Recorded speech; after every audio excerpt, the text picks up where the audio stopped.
de Comunicación y Artes de Brasil y como docente en varias áreas de la comunicación. Con Amaury Chamorro, Latina, de la relación entre comunicación y política, de lo que las nuevas tecnologías están impactando en este momento en la política y de mucho más. Acompáñenos en nuestra mesa redonda de hoy.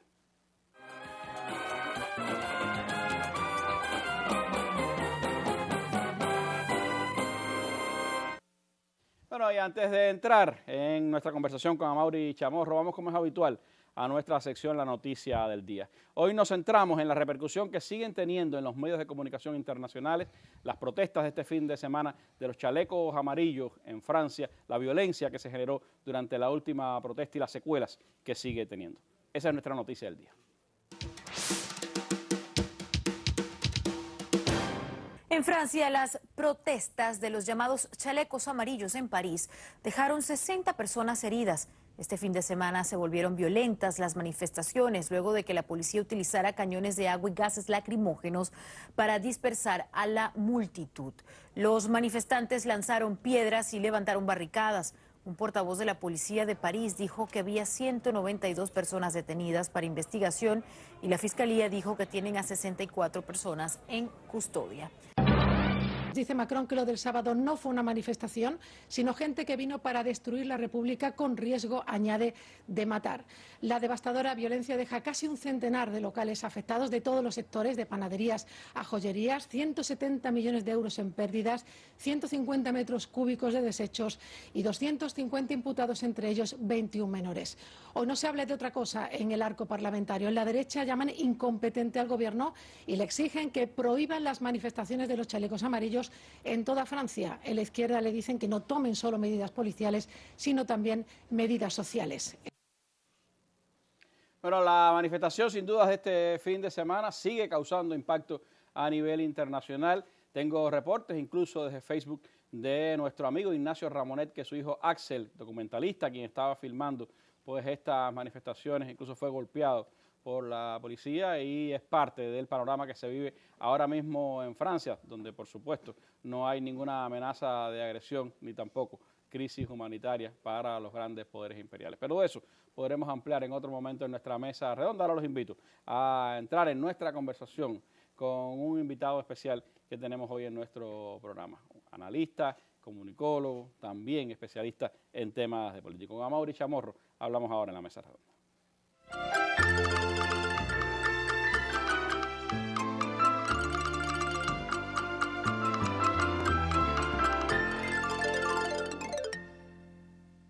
Bueno, como señalábamos en nuestra presentación, conversamos hoy en la mesa redonda con Amaury Chamorro, ecuatoriano brasileño, especialista en medios de comunicación que ha acompañado campañas políticas en nuestra América en los últimos 20 años, que también, pues desde la docencia, ejerce la enseñanza de la comunicación en varios medios o en varias esferas de la comunicación. Bueno, Amaury, presentémonos un poco a los cubanos. ¿Por qué eso de Amaury Chamorro, ecuatoriano-brasileño? ¿De dónde viene la liga? A ver, yo nací en Ecuador, en Quito. Mi madre es brasilera, padre ecuatoriano. Se conocieron en el exilio. Mi madre era exiliada de la dictadura brasilera. Mi papá estaba estudiando en la RDA. Y ahí se conocieron. Nací en Ecuador, pero a los 11 años me fui a Brasil, a São Paulo, de donde estaba mi familia brasilera. Y crecí en São Paulo ya desde el 89. Llegué justo para las elecciones presidenciales, las primeras elecciones presidenciales de Lula, claro, que ganó Fernando Collor gracias a la manipulación de la Globo, ¿no? Ese fue un hecho histórico también a nivel de comunicación política, de ver cómo el medio de comunicación acabó manipulando esa elección. Y bueno, llegué del 89, viví en Brasil prácticamente toda mi vida y ya en los últimos 10 años viajando por todo el continente. Ese momento de llegar a Brasil en plena campaña política y viendo el poder de los medios de comunicación, imagino que tuvo algo que ver en esa afición por el periodismo que después se convirtió en carrera de comunicación para ti. Mira, yo te diría que fue mi primer trabajo en comunicación política. Yo con 11 años de edad organicé junto con mis amigos del barrio hacer un trabajo puerta a puerta. Nosotros juntábamos, yo tenía como 10 años, 11 años, pero yo hablaba el portuñol muy mal, Era chistoso ver un niño pequeño caminando por São Paulo, las puertas de las fábricas, entregando dípticos, intentando convencer a las personas a votar por Lula. y yo había organizado un grupo de amigos que no sabían por qué estaban ahí, pero también me ayudaban a cargar y distribuir los materiales en las puertas de las fábricas. Con apenas 11 años. Con apenas 11 años de edad. Claro, yo venía ya de una familia cuarta generación de lucha política, ¿no? Mis abuelos, bisabuelos habían sido el comité central bueno, en el caso de Ecuador, de Brasil. Entonces yo crecí ya dentro de la lucha. No soy hijo, soy fruto del exilio, ¿no? De mis padres, de mi madre principalmente, que estuvo exiliada por Brasil, después fue a Chile, estuvo en el golpe de Chile y ahí fue a la RDA, vive en Moscú también. Entonces eso crecía, corrió en mis venas, ¿no? La comunicación va un poco la opción de comunicación va de la mano con el hecho de que yo creo que es la principal herramienta, o por lo menos yo creía cuando decidí estudiar comunicación, la principal herramienta para poder hacer política, ¿no? Yo creo que la comunicación es un machete, ¿no? ¿Lo creías entonces y ahora qué crees? Sí, más que eso es más que nunca. No obstante, es importante entender que la política es la que rige el proceso comunicacional, no la comunicación rige la política.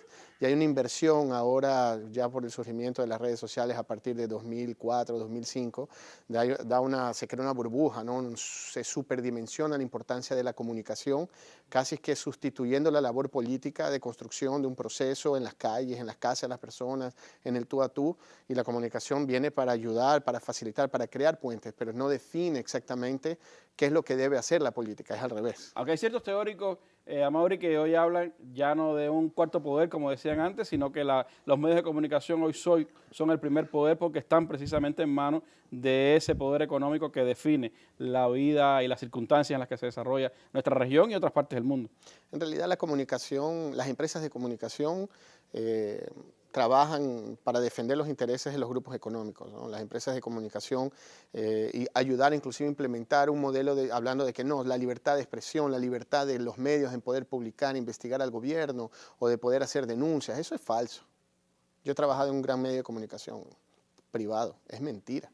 La comunicación, los medios, las empresas de comunicación que tienen dueños, que tienen como objetivo generar utilidades a partir de la venta de la información, ellas son importantes actores políticos que construyen realidades y que influencian la capacidad de la sociedad de comprender su entorno. El medio de comunicación es eso, él vive para defender los intereses de quien anuncia.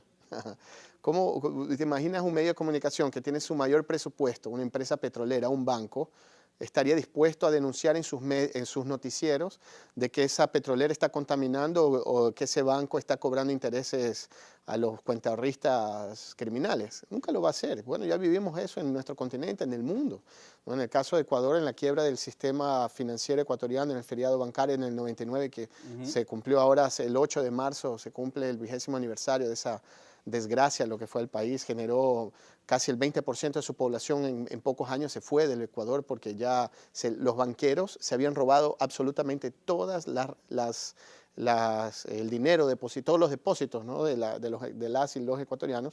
Pero ¿quién eran los dueños de comunicación que nunca denunciaron lo que se estaba haciendo porque ya se sabía que eso iba a pasar? Los mismos bancos eran dueños de los medios de comunicación. Entonces, ¿cómo va un banco a denunciar a su dueño? Un medio de denunciar al banco de su mismo dueño a decir que mira, ojo, que te van a robar y están haciendo un cambio en la legislación ecuatoriana en las madrugadas justamente para permitir que los banqueros se lleven lo que hoy sería algo como 30.000 millones de dólares? Por eso cada vez más Imagínate. Los medios de comunicación son menos contraparte y cada vez más parte de ese modelo de dominación. Así Pero es. hablabas de que llegaste... Son un poder sin contrapoder. Exacto. Ese es el problema. Exacto. Los medios de comunicación escudados, por esa falsedad de libertad de expresión, libertad de prensa, que de alguna manera nosotros, las izquierdas, a lo largo de la historia de la América Latina, en los años 60, 70, 80, que fueron víctimas de dictaduras criminales, genocidas en nuestro continente, obviamente nosotros defendíamos la necesidad de que los medios dijeran lo que estaba pasando, porque los medios de comunicación en ese momento, esas empresas, defendían, la gran mayoría de ellas defendían las dictaduras, las financiaron, las apoyaron. Clarín, recordar La propia Globo, el Mercurio en Chile, criminales, son coautores de todas esas matanzas. Hay que decir la verdad, así como CNN es corresponsable de 1 millón de iraquíes muertos por la invasión justificada por una mentira que era el supuesto atrás de Colin Powell. ¿Y por qué no cumplen? ¿Por qué no responden? ¿por qué no responden política o penalmente por eso? Entonces los medios se escudan, ¿no? Primero creando esa realidad, no, la libertad de expresión es importante, cuando en realidad lo que están defendiendo son los intereses de la gente. Entonces se confunde la sociedad fuera de Cuba, una sociedad creada dentro de ese modelo burgués, de esas democracias burguesas, son muy fácilmente manipuladas, primero por tener un muy bajo nivel educacional. Es muy difícil que la sociedad, que hasta hace poco no tenía acceso a las escuelas, a salud, que ahora aún el 60% de la población de nuestro continente no tiene acceso a agua potable, esas personas tengan la capacidad de analizar y entender que hay un proceso de manipulación que viene de esos medios de comunicación que durante 100 años han defendido la libertad, los intereses de la sociedad para saber la verdad, lo que es absolutamente mentira. Hablabas de que la comunicación fue como el camino para llegar a la política. Te atraía la política y viste en la comunicación el espacio para impulsar esos deseos. ¿Qué te atrae de la política? ¿Qué te atraía entonces? ¿Qué te atrae ahora de la política?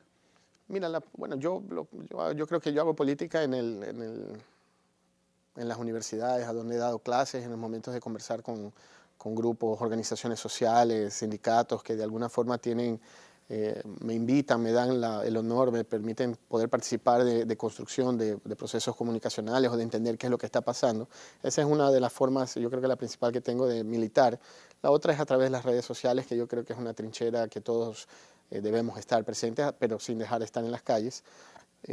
Porque es un proceso, o sea, vivimos en una región tan desigual, en un mundo que camina hacia la destrucción absoluta, su medio ambiente ya no soporta este modelo de consumo excesivo, ya no estamos debatiendo si es izquierda o derecha, si es la lucha de clases, nada, dialéctica. Estamos hablando de la supervivencia de la raza humana y de la vida sobre la Tierra. O sea, caminamos hacia la destrucción absoluta del planeta por un modelo capitalista que consume todos los recursos, inclusive nuestro oxígeno y el agua ya, o sea, ya no hay más, no hay a dónde avanzar más. Una cuestión de tiempo, el cronómetro está en nuestra contra. Y lo peor es que están pensando en irse al espacio. Exacto, bueno, ahora quieren poblar Marte porque ya saben que han destruido todo aquí. Entonces, la política para mí es ese instrumento, ¿no? Ese instrumento no es una vía de caminar hacia la construcción de un mundo más igual, más equitativo, más justo. Bueno, obviamente siguiendo el ejemplo de mi mamá, de mis abuelos, de la lucha, la entrega que ellos tuvieron a lo largo de sus vidas. Obviamente eso me influenciaba y yo crecí mirando hacia Cuba, ¿no? Como un gran ejemplo de lucha, de resistencia, de invencibilidad, de capacidad de transformar la realidad a partir de la autodeterminación de su propio pueblo, ¿no? Esa épica, para quien es comunicador, obviamente es lo que se intenta reproducir en las campañas políticas, ¿no? Ese gran logro, esa gran victoria, ese heroísmo del pueblo cubano, de Fidel, del Che, de Camilo, de Raúl, es obviamente materia prima para aquellos que desean hacer comunicación política. Y entonces eso me inspiraba y siempre utilicé la comunicación en ese sentido, pero la política como forma de transformación social, ¿no? Yo crecí, yo en primer trabajo tenía 15 años, justo entré en el área de comunicación de una empresa que trabajaba con alta tecnología en Brasil, cuando surge el Internet, ya en el año 95 en Brasil, para que las personas pudieran acceder a través aún del modem discado, ¿no? Demoraba poder acceder, pero uno ya podía escribir, yo podía hablar con mi familia fuera de Brasil muy rápidamente, no era necesario esperar cartas, fue un proceso, claro, revolucionario en ese sentido. Permitió entender de que la capacidad de la comunicación, de interconectar a las personas, transmitir ideas, era ya un campo de disputa, de batallas, a donde nosotros deberíamos, aquellos que creíamos en el caso de la necesidad de transformar nuestro mundo, de que deberíamos estar ahí, ¿no? Y entonces yo opté por esa vía. Yo creía que bueno, ya están 20 años en eso, ¿no? Ya para aquel entonces Fidel decía que la Internet parecía hecha para nosotros. Pero de eso hablaremos un poquito más adelante, porque me gustaría saber por qué, o sea, llegaste a Brasil en medio de la primera batalla de Lula por la presidencia y pudiste ver triunfar a Lula después de muchas batallas, sin rendirse, finalmente llegó a la presidencia de Brasil. Sin embargo, en un momento determinado, lejos de acomodarte en Brasil y en esa posibilidad de cambio que se venía, te fuiste a Ecuador. ¿Qué te hizo volver a Ecuador y cómo te conectaste con Rafael Correa y Alianza País? Bueno, yo escuché hablar de Rafael Correa el 2006, ya en su campaña, ¿no? Era un ser que ya ya había marcado la agenda y la historia del Ecuador para siempre, ¿no? El hecho de esa capacidad discursiva y de esa fuerza, esa juventud, esa energía que él traía al país, un país absolutamente destruido económica y moralmente. Entonces, su capacidad de reinventar el sentido de recuperar la patria, ¿no? Él le prometía básicamente recuperar la patria, el honor de ser ecuatoriano. En esa época muchos de nuestras hermanos migrantes tenían vergüenza inclusive de decir que eran ecuatorianos.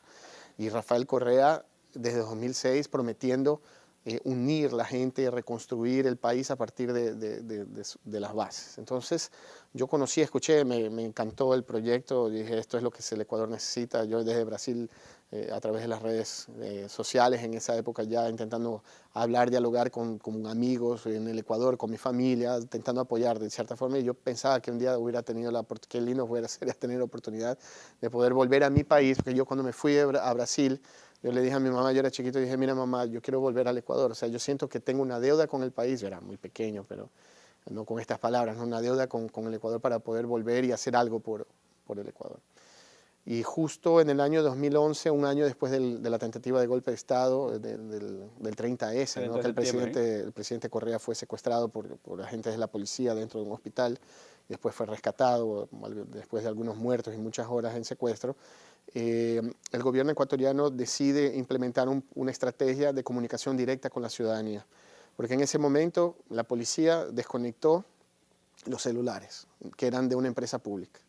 En ese momento las redes sociales no tenían la importancia, no estaban, o sea, sí tenían importancia que tenían hoy, sí, pero no dentro del paradigma comunicacional del Estado, no entendían que hubiera sido un buen mecanismo. La televisión pública fue invadida por los golpistas y su programación fue interrumpida, entonces se notó que el Estado de alguna forma podría ser vulnerado nuevamente y que el gobierno tendría dificultades de dialogar con la ciudadanía y explicar lo que estaba pasando. Entonces llegó el 2011, yo ya con una amplia experiencia en el área de comunicación, política y mezclando tecnología y comunicación digital, desarrollé junto al gobierno ecuatoriano un plan estratégico de comunicación digital y de relacionamiento con la ciudadanía que implementó como objetivo primario el proceso de digitalización, migrar hacia esa comunicación digital que permitiría que el Estado pudiera dar la información anticipadamente y más que todo enseñar al Estado a escuchar lo que la gente hablaba. Ese es el gran cambio de la comunicación digital, es permitir que, qué sé yo, aquí en Cuba ya algunas consultoras extranjeras dicen que hay 7 millones de cuentas en Facebook hechas por cubanos aquí en la isla. Entonces, ¿qué quiere decir eso? Que son 7 millones de personas que van a emitir opiniones, que van a hablar, y eso es extremadamente enriquecedor para un gobierno y también te ayuda a entender a dónde estás fallando y qué estás haciendo bien y cómo la gente está percibiendo la gestión pública. Aún más en el caso de Ecuador, de esos países que ya eran bárbaramente atacados por los medios de comunicación, acaba de sobrevivir a una tentativa de golpe de Estado. Entonces se implementa este proyecto que fue un proyecto insignia de la Revolución Ciudadana, ¿no? Del presidente Correa, y que de alguna forma acabó influenciando y transformándose en un modelo en el continente de comunicación digital, también a partir de la percepción del Estado, de la institucionalidad.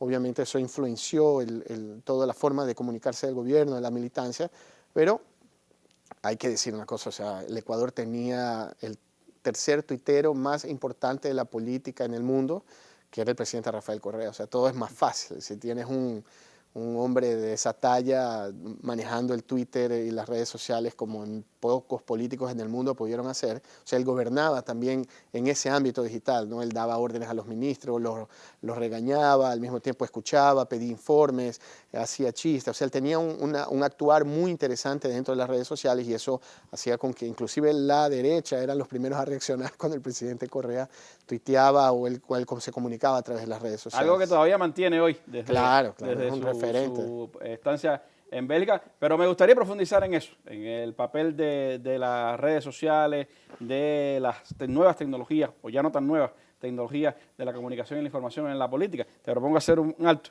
y regresamos contigo en un instante. Volvemos.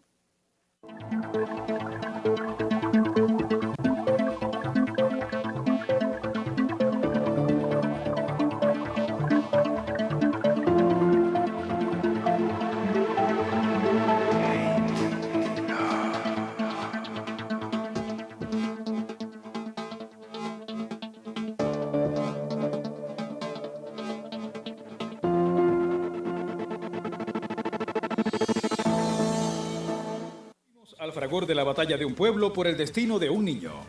Este sería como la familia que tiene representado el niño cubano como su verdadera familia.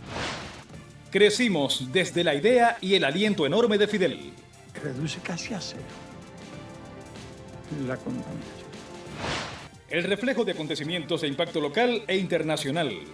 El análisis a profundidad de los más diversos temas. La presencia de importantes personalidades de Cuba y el mundo han marcado nuestro quehacer en todos estos años. Buenas noches, Randy. Qué gusto estar contigo aquí. Un equipo que cada día intenta llevarle a la reflexión que mira más allá de la noticia. Con más de 3.800 emisiones radiales y televisivas. Estamos en el año 20. Mesa Redonda. Nuestras armas son las ideas.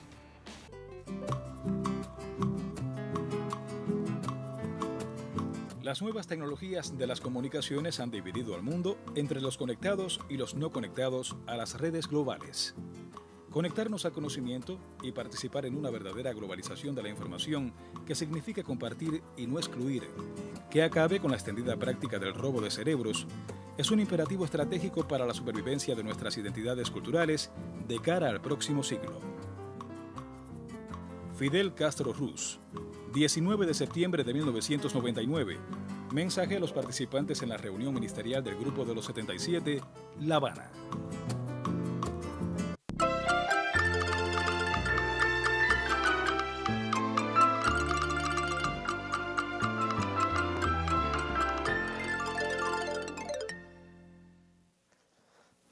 Bueno, estamos conversando en nuestra mesa redonda con Amaury Chamorro, como decíamos, especialista en temas de la comunicación, sobre todo de la comunicación política, y también catedrático, consultor de diferentes procesos políticos en América Latina, y quien estuvo acompañando especialmente al presidente Rafael Correa y al movimiento Alianza País durante varios años en el ámbito de la comunicación.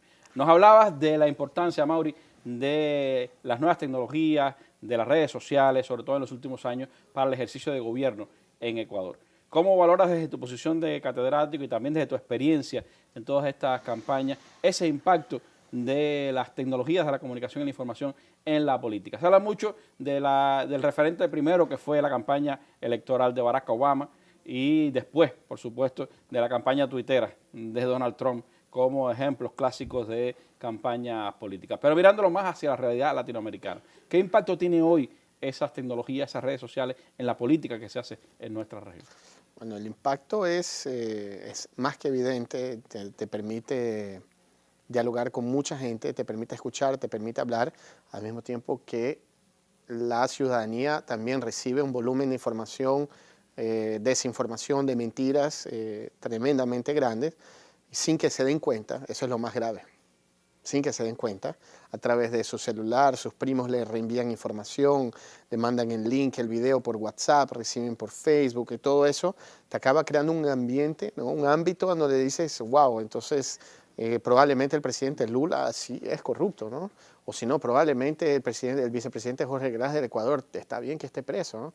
Porque por más que no exista la materialidad del crimen, por más que no exista la capacidad o la posibilidad de probar algo, porque no existen pruebas, porque no se cometieron esos crímenes, ya es tanta gente hablando en tu entorno sobre estos temas y transmitiendo y retransmitiendo información que no consigues contrastar, que no. Entonces, todo eso te ayuda a crear un proceso de desinformación muy grande, casi que un caos en la mente de los electores, que afecta el proceso de decisión para un candidato a presidente de la República o un alcalde, lo que sea, dentro de nuestras democracias que son ampliamente bombardeadas. Inclusive, bueno, recordemos también de la participación de las empresas de comunicación, que no estamos hablando de las redes sociales por sí mismas, que una persona mal carácter pone una mentira y eso se replica. No, eso también es producido, y es más, yo diría que los grandes centros de producción de esa desinformación son las mismas empresas de comunicación. Sí, cuando pensábamos que habría una comunicación más directa a través de las redes sociales, seguimos viendo entonces una mediatización de la comunicación. Claro, además a ver, Lo que yo digo, cuando antes los medios, en un sistema analógico, ¿qué quiere decir? Casi que unidireccional, o sea, la televisión, las personas que nos están viendo, las personas que están al otro lado del televisor en este momento, o en el caso de las redes sociales, están recibiendo esa información casi que de manera pasiva. Yo no podía interactuar. Ahora yo puedo interactuar a través de las redes sociales, responder en tiempo real, dar like, reclamar, insultar, hacer lo que yo quiera. Entonces, el político o los gobiernos comenzaron a recibir esa información en tiempo real. Pero recordemos que antes una empresa producía la información y pasaba, qué sé yo, por el radio, por el espectro, ¿no? Por el aire, la señal para que la persona capturara por la televisión. Ahora, el dueño de ese aire, de esa frecuencia, es una otra empresa. Es el Facebook, es el Twitter, es el YouTube, es Google. Y son ellos que controlan qué pasa por eso. Entonces nosotros tenemos una falsa sensación de que es muy democrática. De que hay libertad total. No, absoluto, porque yo publico, mira como lo que yo publico está ahí, miles de personas pueden ver, más o menos, porque tú no sabes si qué personas vieron, cuántas vieron y por qué ellas vieron. Eso quién decide, no. por qué unos sí y otros no, eso quién decide son las empresas, eso es Facebook, Twitter, Google deciden eso, en sus famosos algoritmos, en ese proceso de composición alfanumérica de la decisión, que es una decisión política de quién va a ver al final ese contenido. Bernie Sanders, eso fue un caso histórico que intentaron aplacar, pero en el primer debate de Bernie Sanders en contra de Hillary Clinton, toma ese ejemplo de los Estados Unidos, para no decir que estamos hablando apenas de nuestra realidad de aquí abajo del río, al sur del río Bravo, pues estamos hablando de la realidad dentro de los Estados Unidos, cómo los poderes hegemónicos se producen, ¿no? Fagocitan esos procesos, al momento en que Bernie Sanders gana el debate presidencial, o sea, las encuestas en tiempo real en los sitios web, el mismo Twitter, ya era una tendencia abrumadora a favor de Bernie Sanders, era algo como 85% a 15%, se desaparecen las encuestas en dos de los principales sitios que se votaba en tiempo real y la tendencia a favor de Bernie Sanders desaparece de Twitter. Yo he vivido eso en muchas campañas. Muchas campañas. ¿Por qué? ¿Cómo pasa? O sea, claro, porque existe alguien, una empresa que tiene un jefe que toma decisiones y que te posibilita ver o no un contenido. Entonces es importante que la sociedad cubana entienda, ahora que ya desde hace algún tiempo tiene un acceso absoluto, total y restricto, como siempre lo podría haber tenido, era solo una cuestión de limitación, de infraestructura, una cosa mucho más económica, no era nada más que eso, de que lo que se ve en Facebook, en Instagram, en las redes sociales, alguien está decidiendo para que veas ese contenido. Está el clásico relato de que en medio de la llamada Revolución Verde en Irán, cuando Twitter era el medio en que estaban alentando a manifestarse contra el gobierno iraní, Twitter iba a salir de mantenimiento y Hillary Clinton obligó a Twitter a que se mantuviera porque era la manera de movilizar a quienes estaban en contra del gobierno de Ahmadinejad en aquel La marcha del momento, 2013 en contra de Dilma, las marchas ahora, las guarimbas en Venezuela desde siempre, las guarimbas en Nicaragua, o sea, eso primero no es espontáneo, esa sensación de espontaneidad, no, mira cómo son ciudadanos, estudiantes, jóvenes, que se levantan en contra de qué. Si son jóvenes, muchos de ellos pagados, son miembros de partidos políticos, que están por las redes sociales, que están construyendo esa matriz de información que te da la sensación de que es natural, de que es ciudadano, pero en realidad todo eso se lo activa. Existen muchas tácticas de manejo de la información y la llegada a ciertos segmentos de la población para que esta gente tome actitudes, salga a las calles, se manifieste por las redes sociales, mande el contenido a los chats de la familia, hable con el tío, con la tía, con la abuela, con todos, para que esa información corra de una cierta forma para que toque el corazón de las personas y esas personas se movilicen o actúen o reaccionen a esa información sin darse cuenta. Pero esa no es una estrategia nueva. Esto de aquí, en los años 50 en los Estados Unidos se inventa el ghost marketing, el marketing fantasma. ¿Qué era eso? Un ejemplo, en los bares, en los restaurantes, estaba una persona tomando licor, cerveza, lo que fuera. Entonces llegaba alguien de repente que se hacía muy amigo de él y conversaban, no se conocían, pero por algún motivo estaban conversando y esa otra persona tomaba una marca determinada de cerveza, de trago y le decía y lo convencía o le mostraba que esa nueva marca era muy buena, muy rica y la persona probaba y le gustaba y se quedaba con los valores dichos por esa persona de lo fantástico que era esa cerveza. Pero en realidad esa persona estaba siendo pagada, eso no era gratuita, fue entrenada, eran actores que hacían eso masivamente por muchos restaurantes, muchos bares en los Estados Unidos. Eso es exactamente igual en las redes sociales. Algunos hablan los troles, los fakes, pero también existen personas, influenciadores, que están ahí, que tienen acceso a millones de personas. Eso es un peligro porque, imagínate, niños con 10, 11 años tienen 30 millones de seguidores, son más influyentes que el mismo New York Times en las redes sociales. Ha un youtuber de 8 años que es youtuber, influenciador, sí, no solo millonarios, sino que influencian la opinión, la formación, el carácter de niños, de generaciones. Tienen mucho más capacidad de hacerlo que los medios de comunicación, pero no se puede desconectar. O sea, en realidad, los dueños del medio de comunicación, del YouTube, y la intencionalidad de eso son los mismos. O sea, es exactamente lo mismo. Por eso, el hecho de que la comunicación política también tiene que entender ese entorno para saber cómo construir, cómo actuar, cómo dialogar con esa ciudadanía que también está presente en las redes, pero que es ampliamente influenciable. Hablando de ese entendimiento, Mauri, siempre se pensó que sería un poco más democratizador este proceso del mundo digital, el espacio público digital como la gran plaza donde todos podrían expresarse. Sin embargo, la tendencia de los últimos años, sobre todo, ha sido una creciente derechización de ese mundo digital, de esas redes sociales, que no es ajeno a la derechización de la política en el mundo. Y por el otro lado, como tú decías, esa avalancha de fake news o de noticias falsas que se convierten en verdaderas, como aquello de Goebbels, de que una mentira repetida muchas veces y ahora millones de veces se puede convertir en verdad. En esas circunstancias, ¿todavía crees en aquel pensamiento de Fidel que decía que la Internet parecía hecha para nosotros? La izquierda puede tener posibilidades, los movimientos progresistas pueden tener posibilidades de hacer política desde las redes sociales, desde los medios de comunicación, estos alternativos. Son varias cuestiones importantes que has puesto aquí sobre nuestra mesa redonda. Una, la izquierda debe estar presente en las redes sociales y lo está. No solo a través de sus partidos y sus organizaciones formales, pero la militancia, los simpatizantes, la gente debe hacerse presente. Ya están en realidad. La gran mayoría de las personas, grandes sectores de votantes en el caso de América Latina, están presentes en las redes sociales. Lo que falta es que ellos también actúen, ellos también dialoguen, ellos también hagan una construcción política de ese debate, de ese discurso o de ese... Bueno, esa batalla de las ideas, ¿no? En ese momento. Lo segundo, hay un proceso de desinformación clara, importante, pero es esencial entender de que no es eso lo que ha generado lo que algunos llaman de que hubo el fin del ciclo progresista. Yo creo, no es la desinformación. Primero, porque yo no creo que hubo un fin del ciclo progresista.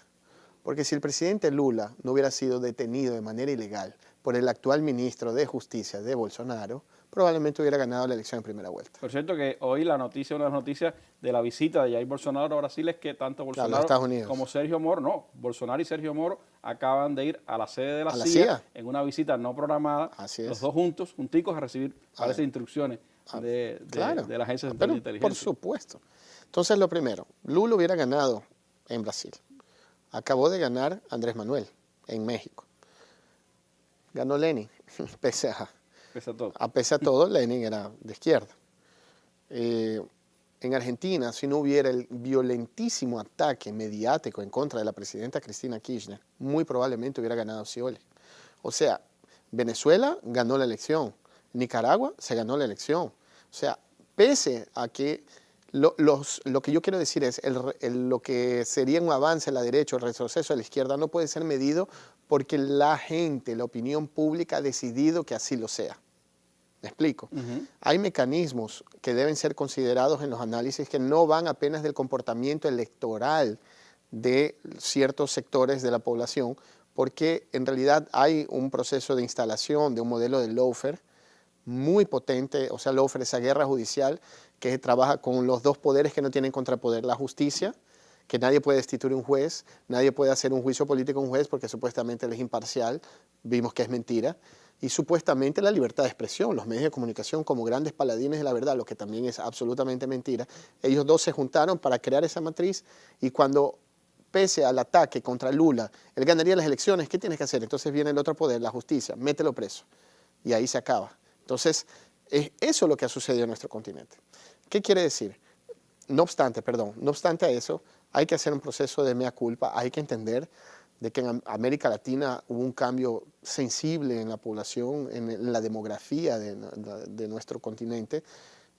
Antes nuestro continente era un continente 60% de su población viviendo en la pobreza, el 30, 25, dependiendo del país. Obviamente no se puede medir todo por igual, ni siquiera Brasil tan grande se lo puede medir por igual, pero en promedio, datos de la misma ONU, el 40% en algunos países, 25% en otros, en la línea de la pobreza.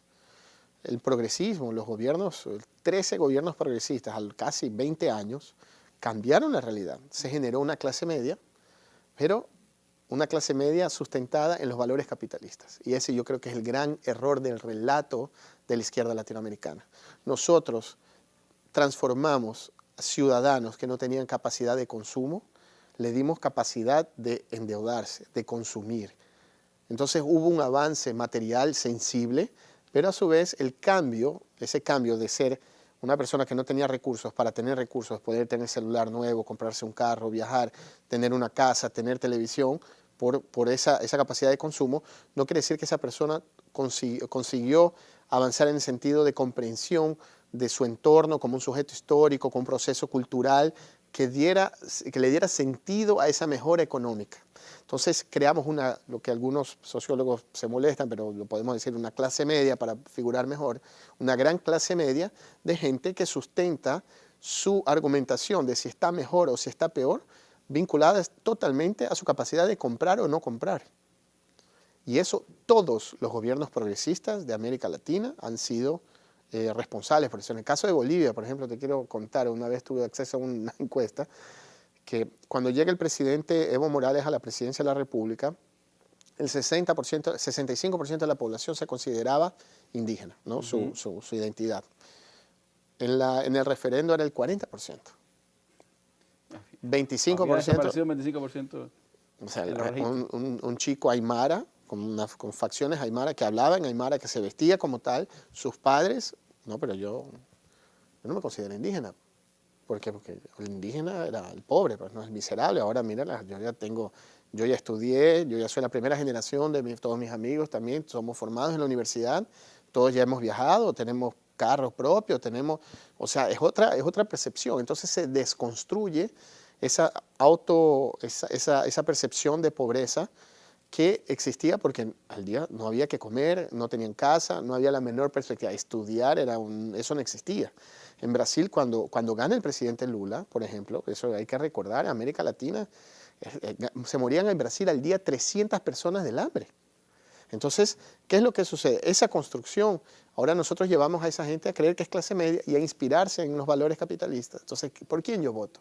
¿Quién representa el valor capitalista? Las fuerzas conservadoras, que tienen un diálogo más cómodo, más interesante, y nosotros, la izquierda, continuamos hablando de la justicia social, de la inequidad, de combatir a la pobreza, y ya las mayorías de las poblaciones no se identifican más con ese discurso. Pero es solo ese salto a la clase media, el error que quizás puede haber detenido en cierto modo ese proceso de avance del progresismo en América Latina. ¿Se puede seguir haciendo política solo desde las redes sociales? Te dejo esas preguntas para nuestro próximo segmento de la Mesa Redonda. Siga con nosotros aquí, estamos conversando con Amaury Chamorro.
Creo que hoy en la América Latina la batalla prioritaria es, a mi juicio, derrotar el neoliberalismo, porque si no derrotamos al neoliberalismo, desaparecemos como naciones, desaparecemos como estados independientes y vamos a ser más colonias de lo que nunca lo fueron los países del tercer mundo. Fidel Castro Ruz, 24 de julio de 1993. Discurso pronunciado en la clausura del cuarto encuentro del Foro de Sao Paulo, efectuado en el Palacio de Convenciones. El presidente de México, Andrés Manuel López Obrador, declaró el fin del neoliberalismo con el que busca dar pasos hacia la implementación de profundos cambios en la sociedad. El jefe de Estado mexicano confirmó que ha terminado formalmente la pesadilla de la política neoliberal. Agregó que impulsará los ejes fundamentales de su administración enfocados en el Plan Nacional de Desarrollo 2019-2024. López Obrador precisó 10 objetivos a implementar, entre los que se destacan la honradez, economía del bienestar, no hay paz sin justicia, no más migración por hambre y por violencia, entre otros. AMLO también criticó cómo recetas extranjeras anteriormente imponían la agenda nacional. Bueno, temas estos que vimos con esta introducción, Amaury, que nos sirven para el debate en estos últimos minutos. Fidel decía, hay que enfrentar el neoliberalismo, si no nuestros pueblos serán más colonias que lo que fueron antes. AMLO está diciendo hay que cambiar la política y dejemos atrás el neoliberalismo. Sin embargo, Estados Unidos está impulsando una restauración conservadora neoliberal en esta región. América Latina está en disputa. Sí. Y en esa disputa, ¿cómo ves la fuerza? ¿Cuáles son quizás las debilidades que hoy todavía tiene la izquierda para enfrentar una disputa como esta? Bueno, primero entender que la región tiene muchas diferencias. Una cosa es ser un gobierno de izquierda, otra cosa es ser un movimiento de izquierda intentando volver a la presidencia de la República, como es en el caso de Ecuador, como es en el caso de Argentina, de Brasil, diferente de lo que es Bolivia, diferente de lo que es Venezuela. En líneas generales, lo principal es entender de que la sociedad ha cambiado sensiblemente. Yo creo que en nuestro discurso hay que revolucionar el significado de la izquierda, utilizar nuevos códigos, entender que la gente ya no se identifica tanto con nosotros como era anteriormente, porque la sociedad ha cambiado en 20 años. Y eso es resultado del proceso del mismo progresismo. Ya no somos tan atractivos desde el punto de vista de proyecto político, porque lo que nosotros decimos, muchos de esos jóvenes ya no lo perciben. Ya para ellos son derechos conquistados, ¿no? O sea, claro, no solo derechos conquistados, simplemente, ¿cómo me vas a hablar del hambre? No entiendo, ¿qué es eso? O sea, diciendo que sus padres no tenían que comer, eran pobres. Y ahora, y eso es mucha gente que se incluye en eso. Entonces la izquierda tiene que entender que se ha modificado. Otro paso importante es que hay que admitir, se creó una burguesía progresista a lo largo de nuestro continente, donde la gente que al inicio de esta ola progresista, a partir de la llegada del comandante Chávez, estaba en las calles resistiendo y luchando, cuando de repente ya hubo un cierto acomodamiento, entonces yo ya estoy aquí, yo ya defiendo mi espacio, yo ya viajo, ¿no?, en primera clase, porque si no, no viajo, entonces ya se ha perdido el sentido del por qué llegaron a donde llegaron. Eso también hay una capa, un grupo muy grande, expresivo, dentro de casi todos los procesos progresistas de nuestro continente, de gente que se desentendió de la realidad y el sentido de la lucha política, y eso creó fracciones y divisiones a la interna de los movimientos, a donde la derecha supo actuar muy claramente. Entonces nuestro discurso fragmentado, al mismo tiempo que no se identifica con las expectativas de estas nuevas generaciones, comienza a desconectarse en absoluto en el sentido de crear un relato que le dé una perspectiva de futuro hacia estos jóvenes, a estas nuevas generaciones que a su vez están, o sea, tenemos que saber que estamos disputando la atención con Netflix. Ahora, pedirle a un joven en 25 años que venga a participar de un proceso político, o de me quedo en casa viendo Netflix, es mucho más difícil. Entonces hay que habituarse o hay que condenarse a la política hecha solo en el espacio público digital, o hay que seguir yendo a las calles. No, es todo lo contrario. Uno de los errores de la izquierda fue superdimensionar la importancia de las redes sociales, dejando a un lado, la calle. ¿Por qué? Porque todos nos seguimos, todos nos retuiteamos, todos tenemos muchos likes, todos nos compartimos y vemos un montón de gente cuando en realidad somos nosotros mismos dándonos la vuelta, corriendo atrás así como un perrito, corriendo sin salir del lugar, cuando la derecha está tocando las puertas, pues la derecha está ocupando esos lugares. Y lo peor, es una derecha que no se pinta de derecha y nos comenzó a robar el discurso. Porque surgió una una derecha que defiende las causas de la izquierda. Nayib Bukele, en El Salvador, en un discurso muy importante, en dio posición, él dijo, Shafik Handal, que es el líder histórico del Partido Comunista salvadoreño, imagínense, Shafik Handal es mi gran referente político, y es el tipo de hombre que, con un discurso moral y que eso, o sea, cuando tú ves, claro que te confunde, pero también esas son grietas de los errores cometidos a lo largo de la historia de toda América Latina, de nuestro proceso progresista. Tenemos que encontrar entonces, primero parar el carro, hacer un mea culpa, entender, reconstruir, romper esas divisiones, unir de nuevo, y ahí estudiar, entender qué es lo que está pasando en el mundo, ¿no? Para saber poder presentar un nuevo proyecto político de izquierda que tiene como el objetivo es el mismo, es el cómo debemos hacerlo. Esa es la diferencia, porque cambió. Es que, de todas formas, eso que me dices me da la perspectiva de que tendremos que buscar los errores, pero a la vez da la perspectiva de que, pese a todo, se sembró discursos, se sembró ideas. Por supuesto. Porque si hay que acudir a Shafik Handal para afirmarse como político, si hay que decir en la oposición de Venezuela que a pesar de todo dejarían ciertos programas sociales de los que impulsó la revolución chavista, si en Brasil quitan más médicos, pero tienen que decir que ponen otro programa de atención de salud, es porque se han dejado huellas en ese camino, ¿no? Mira, nosotros levantamos la varilla, ¿no? La izquierda latinoamericana levantó la varilla en términos también de crear un ciudadano crítico que por primera vez tuvo acceso a la salud, a la educación. Eso de Cuba, ustedes ya no tienen ese problema hace 50 años, pero en América Latina la gente recién ahora tiene por primera vez una parte de la población acceso a la salud, ¿no? Entonces, pero esos que ya tuvieron a la salud no podemos continuar hablándole de que te construimos el hospital hace 10 años. O sea, la gente ya dice, ya, ok. Yo tengo un ejemplo, un amigo mío me dijo, es como que le regalas a un niño una bicicleta, a los 5 años de edad, aprende a andar, le sacan la ruedita, increíble. Cuando él ya tiene 24, tú le dices, pero tú te debes acordar que yo te di la bicicleta cuando tenía 5 años. Y dice, pero ya papá, o sea, eso yo tenía hace 20 años que me diste esa bicicleta. En nuestras sociedades capitalistas, ultra aceleradas, hiperconectadas, la forma de percibir las cosas cambió. Entonces, ya el ayer es hace mucho tiempo. Entonces, la gente necesita todo el tiempo ser desafiada, encontrar nuevos mecanismos. Hay que buscar conquistas nuevas también para ese proceso, ¿no? Exactamente. Hablas de resignificar los procesos, resignificar la revolución. Por supuesto, porque inclusive, y hablando en ese sentido, me acordé de una pregunta súper interesante del presidente de la Unión de Periodistas, el presidente Ronquillo, me dijo, en una conferencia me preguntó, ¿tú crees que la izquierda debería utilizar inclusive el tema del fake news para también utilizar las armas de la derecha en contra de nosotros? Caramba, nunca nadie me había preguntado algo así, y mucho menos al frente de tanta gente. Pero pensándolo, la izquierda no tiene que inventar las mentiras sobre el otro.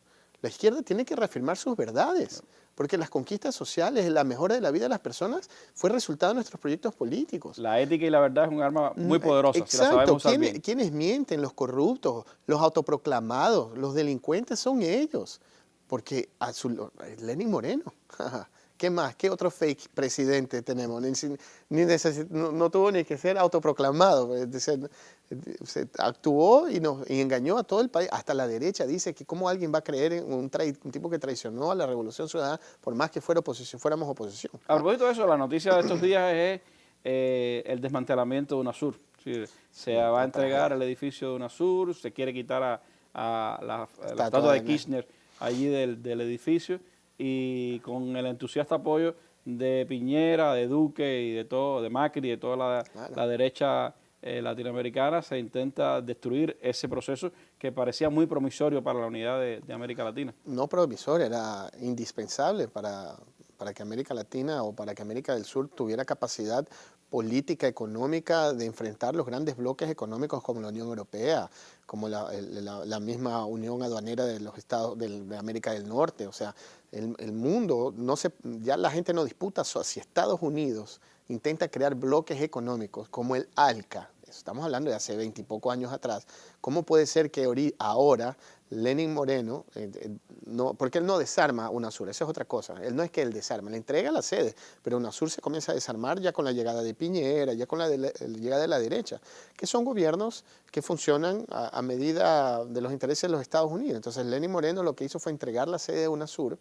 Es un acto criminal, porque primero la sede de UNASUR no es del Estado ecuatoriano, él no podía haber hecho eso.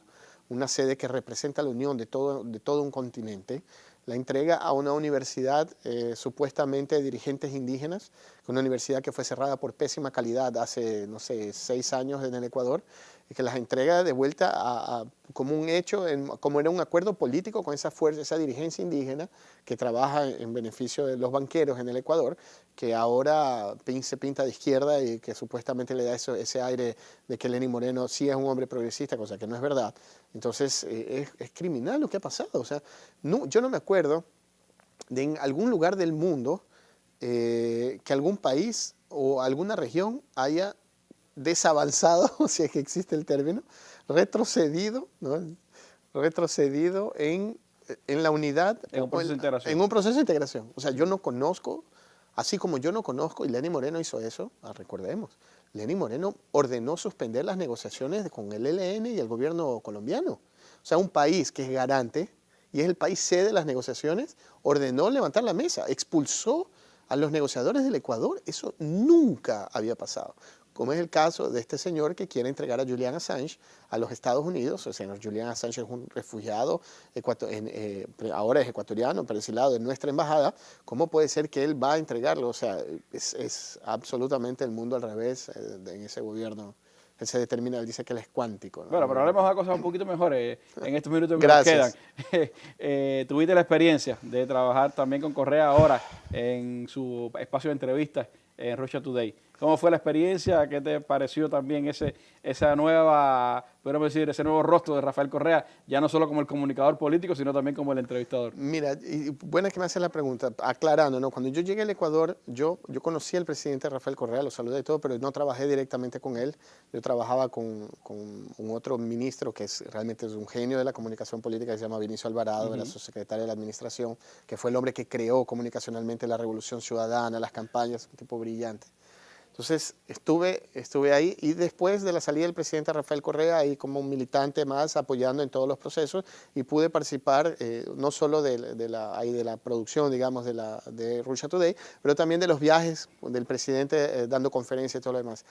Es un proceso, el presidente Correa es alguien muy especial en el sentido de su amplia capacidad de comunicarse con la gente, ¿no? Ya fuera del ámbito del presidente de la República, él demuestra esa conexión que él tiene y la capacidad de explicar las cosas, porque en las conferencias, en las entrevistas, la forma que él tiene de desarmar esas grandes teorías económicas que la gente, tú ves a un ministro dando una entrevista, no entiende nada del presidente Correa, en una frase te explica lo que es, usando metáforas, es un gran comunicador. Pero lo que más me impresionó de todo eso a lo largo de los viajes fue el cariño, o sea, ver a decenas de personas llorando por en España, en Europa, en Argentina, en Venezuela, de verlo y de encontrar en el presidente Rafael Correa un referente casi que a nivel mundial de la izquierda, de esa nueva izquierda que ha surgido, obviamente a partir de la luz del faro que fue el comandante Fidel, de la lucha del comandante Chávez, o sea, de esa generación que vino para cambiar la realidad de un continente, que lo prometió y lo logró, porque esa es otra cosa, ¿no? El presidente Correa tiene uno de los mejores índices de desarrollo, o sea, el crecimiento de los índices de desarrollo humano y de manejo económico, o sea, lo que él prometió, él logró superar lo que él había prometido, y no fue poco, ¿no? El Ecuador se transformó en referente, inclusive a nivel mundial, de utilización de sus recursos naturales como forma de superar la pobreza. La ONU tenía como referente al Ecuador. Entonces, para mí fue un honor estar como miles de personas que lo ayudan y colaboran a su lado. Es un hombre trascendental que yo le tengo mucho respeto. Yo digo siempre eso, el hombre que en el 30 de septiembre puso el pecho a las balas para defender al país, defender a la gente, ¿no? Durante el golpe de Estado, cuando él se arranca la camisa, eso tiene un valor que dirá. Bueno, un último minuto, Amaury Chamorro.